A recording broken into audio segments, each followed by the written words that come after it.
Hello world, Patricia O'Connor and Frida Reba Darcy here, and tonight is our Saturday night drop. Saturday night at the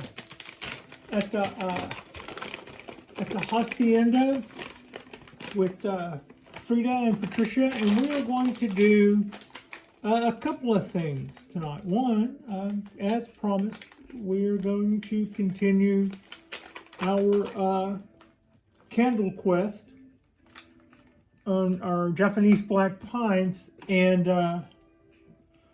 also we got a little bit of mail, so I thought I would do a little bit of mail opening. Here, I'm giving Frida her just reward here. I was locked off, so I wasn't prepared to show off our co-star, but she is right here close at hand. This is a Japanese black pine that a lot of you are familiar with. This is the little tree that I refer to as Frankenpine. I refer to it as Frankenpine because I got a little freaky with it in the early going. I bent this tree and folded it up and twisted it up into little spirals, and I've gotten to the point to where I did that quite a bit, and I don't think as much of doing that now. I love doing that, but I don't think as much about it. But when I did this tree, this was a first, and I just kind of thought at the time that this was insane. The amount of bends and folds that I put in Frankenpine, and then bent it back with wire, and then at one point we bent it into spiral circles, and then we put zip ties around those spiral circles and pulled the zip ties tight with pliers to get tighter circles than we would have ever been able to get with our paws.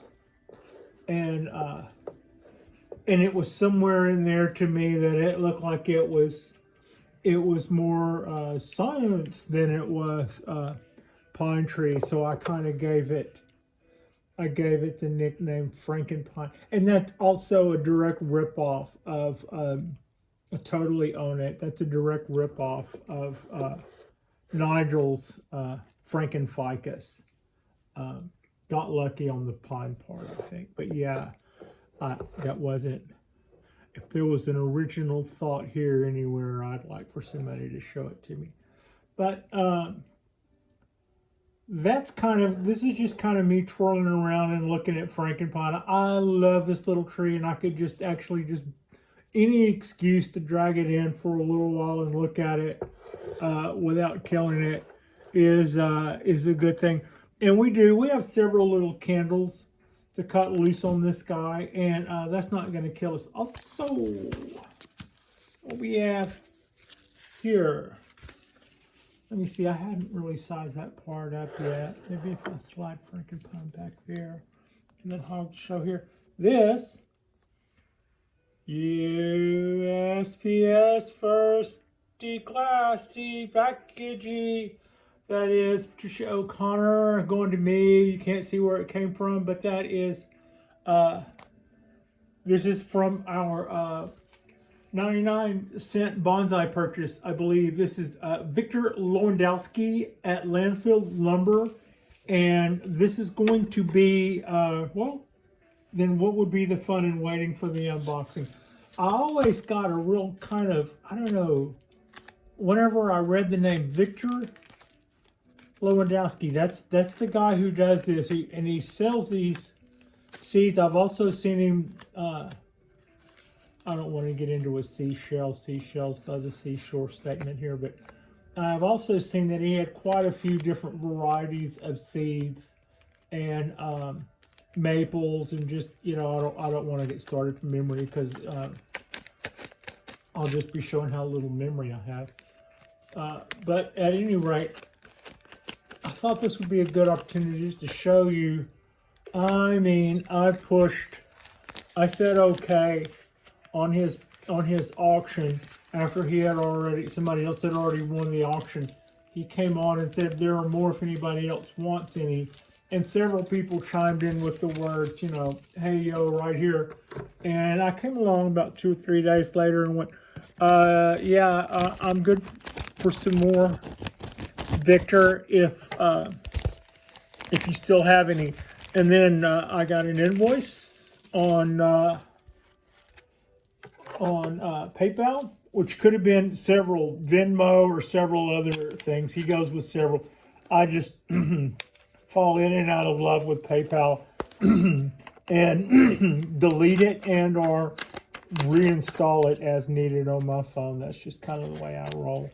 So, like I delete all that stuff from my phone until I need them, and then I'm their like long lost buddy. I totally own it like that. But these are some seeds that I purchased, and I was so impressed last time with the packaging that I did sort of regret not making a more of a program out of that part of it. And this also could be exciting for y'all. Like as I'm hurtling towards my wrist with scissors, you just never know. You just never know with me. As they say in the newspaper business, if it bleeds, it leads.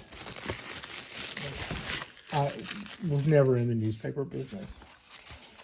Thank God, because I bled a lot.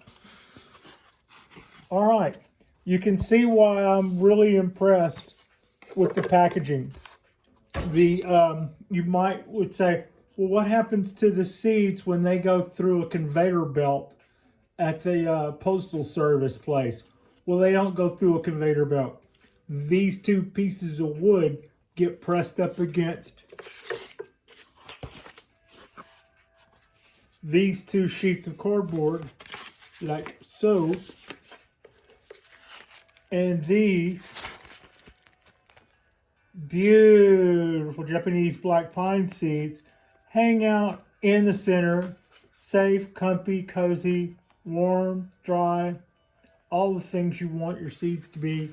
And that's how they make it amazingly fast from Victor Lewandowski, and at Landfill Lumber is the name of this truck. And I always get some dynamic feeling whenever I think of the name Victor Lewandowski. And it just occurred to me a little while ago because it's very close to another name that I do have kind of a Victor Ladlow. If you know, you know. But that kind of reminds me of Victor kind of reminds me of the other Victor, I guess. Victor Ladlow. Anyway, so now that brings us back. So this is going to be our next round of Japanese black pine seeds. We've got our fluorescent light set up in the kitchen. I turn it on when I get up in the morning. It's not really on a timer. I am. So I can handle that part of it. And right now our count after the seagulls, with not the seagulls, but with what the pigeons and the doves left us, not pigeons, but doves left us, our count ended up being 10. I've got 10 healthy seedlings in there going in the kitchen. I am not going to do all of these seeds at one time the way I did last time. I am going to dole these out 10 or 15 at a time. You know, I'll pop 10 or 15, germinate 10 or 15 at a time and then plant them and see how, and do that in the kitchen rather than do that outside. And after they've gotten started a little bit, I had noticed that the birds didn't have any problems with any of my seedlings. I mean, there wasn't a tree that was, there wasn't any trees that actually had needles on them that were in danger. It was only the sprouts. They love bean sprouts. So I can get that. There's a lot of energy, just an unbelievable ratio of energy in bean shoots. So they didn't go for any of my seedlings or yearlings or any, some of my pines weren't much bigger than those ceilings, but they just totally ravaged the ceiling. So, long story short, I'm going to, short story long, I'm just going to pop them in the kitchen before I drag them outside, and we'll drag them outside when they've got a few needles on them. Real needles and not just the things that unfold from the seed, which are, I forgot what you call those. They're structurally different. They store energy as much as anything else. The tree's living off of the energy that they have hanging out inside them for quite some time.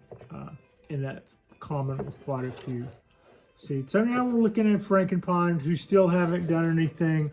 I do have a few needles to remove here. We have, as tools tonight, the same pruners that I was using earlier today out on the porch. Boy, what a beautiful day it was out on our balcony today. I did have my background music up higher than what I realized, but also when I turned our music off, I was equally invaded by the pool music, which was not quite our style. I like all kinds of music. It wasn't offensive to me, but y'all would have been wondering what the hell was thumping in the background. So, yeah, I regret that my music was too loud, but as soon as I turned that off, I was listening to something equally as loud, but very much not the kind of stuff that you've heard on our balcony before. So, we just weren't going to be able to win that one, no matter what. But I think it was okay. I think that ended up being a pretty okay video. On my end, the volume end, I had the volume down lower on the speaker than what it sounded on the microphone, but the microphone was pointed at the laptop that was playing the speaker, and I was 10 feet away and the speaker was 30 feet away, so I didn't think that it would be that loud, but it was. Sometimes production is hard. Doesn't have to be. I mean, you can finally figure it out. Like right now, I'm trying to stay out of the shot, and I'm trying to see the tinier buds in there without cutting the stuff I don't want to cut. But yeah. Also, I talked about this earlier today.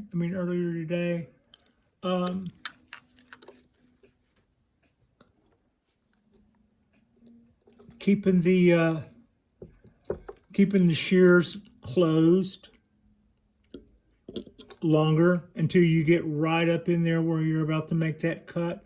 I have already removed 3 candles and I have some more to go, but I'm just iffy about how to get in there without cutting something off that would be regrettable. There it is.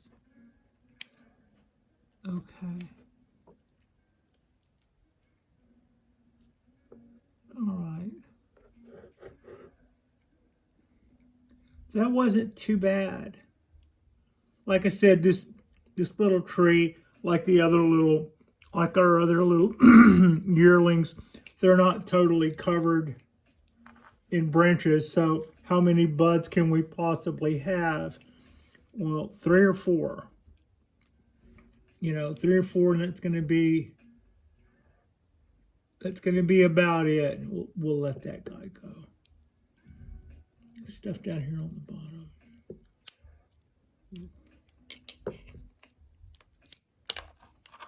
All right, now.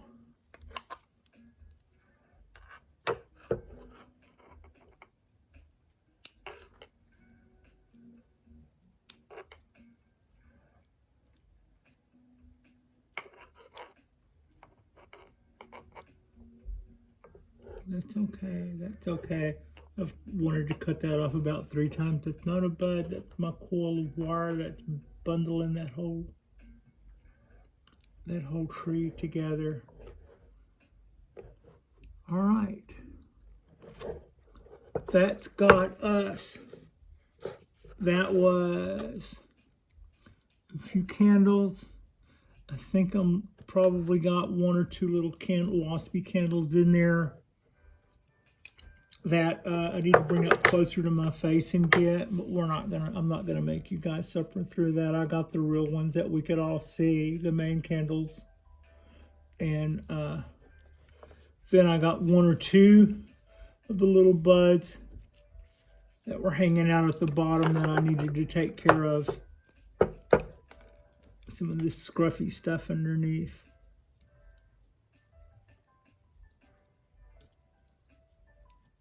Yeah, I got all of that. Okay.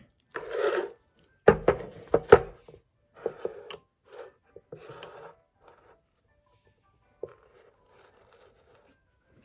see if we can do a little.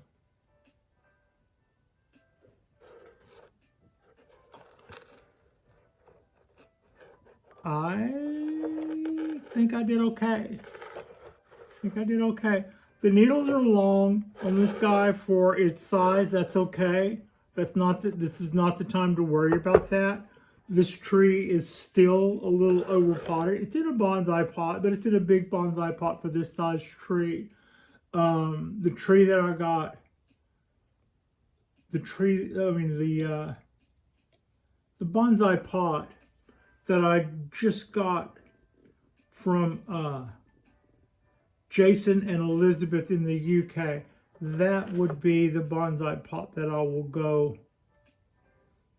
put this tree in next spring. It wasn't too long ago that I put it in this pot, so I cannot, as much as I want to, repot this guy right now and downsize it into a smaller pot, which is also good timing too, because we have at least until the fall to go on these bands of wire that I have on here if I intend to maintain those shapes. Now, whenever you do shapes like this or heavy bends like that in a tree, in a pine tree, they need to stay in there for about a year if you intend to keep them.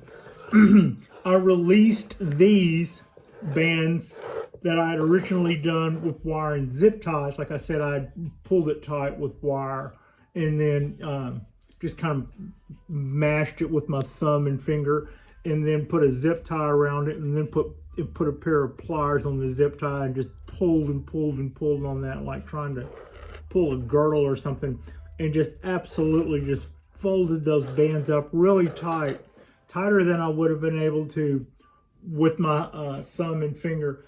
And once I did that, I got some pretty cool, what I considered to be I was pretty excited about the motion. I'll put it that way. I was pretty excited about the motion that I had in the tree.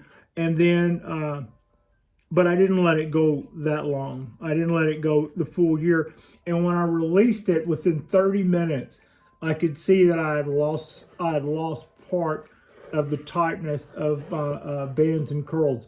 So I went right back with my wire going, nope, nope, nope, kind of an attitude. And it didn't go back as tight the same way. So I ended up wrestling with it to try to get it tight again, but I don't think it might be better. It might be worse, but it's still not the same as what I originally had it. And then I let it up too early, and then whatever that was, I'll never get that back. I don't think it was necessarily better. I just think it's hard to replicate. It's hard to replicate that whenever you fold up something like that that's tight and then release it. For whatever reason, it didn't want to go back. Whenever we started putting like those same forces to it, caused it to go back into a different fold instead of the one we originally had. And like I'm saying, I don't think it was necessarily any better or worse, but I released it too early.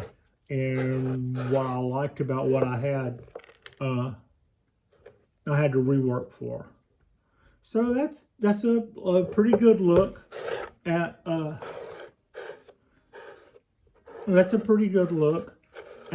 Frankenpine, our little Japanese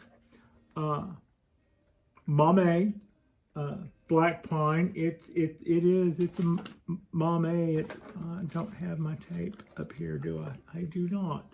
But it is a probably less than 2-inch tall tree. That's an inch.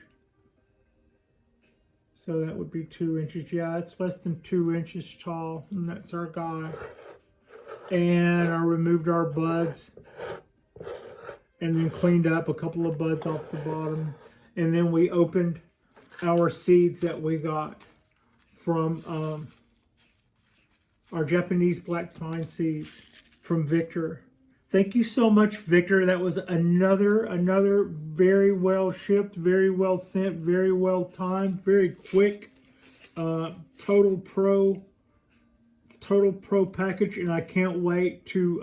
I can hardly wait to go ahead and get about 10 or so of these. I've got some cups ready and waiting, already ready to go. So we'll get started on those right away. Like and subscribe if you guys haven't already. We'll do. I'll probably put 4 or 5 trees because I was doing the little unboxing tonight. I just decided we would just pay a little visit to Frankenpine. I also knew that all of those little buds were going to be hard for me to see. I just clipped the easy ones. I should probably go in there with tweezers and look better, but that'll keep us out of trouble. And our next drop will be, we'll probably do a Sunday and a Monday, and then a Wednesday, just like we like to do. So thank you so much for watching.